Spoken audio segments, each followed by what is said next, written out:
Hi friends అందరైతే ఏం చేస్తున్నారు? వర్షం అయితే వచ్చిపోయింది కదా, వర్షం వచ్చిపోయింది. మస్తు అంటే మస్తు గాలి పెడుతుంది అనమాట. గాలికి అయితే చెట్లన్నీ ఆరిపోయినాయి.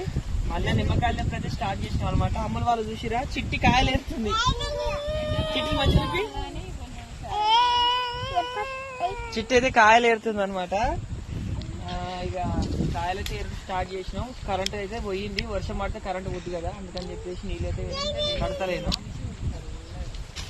చల్లగా ఉంది వాతావరణం. చిట్టికి చెప్పలేదా, ఎందుకంటే తడిసినాయి వర్షానికి, అందుకని చెప్పేసి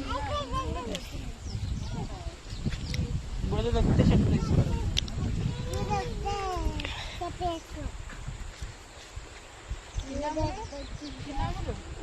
నువ్వు వర్షం వస్తలేవే కొబ్బరి పెట్టుకున్నావు, ఒకవేళ వస్తుందేమో అని ముందు జాగ్రత్తగా మా చిన్న కొత్తర తెచ్చుకున్నావు.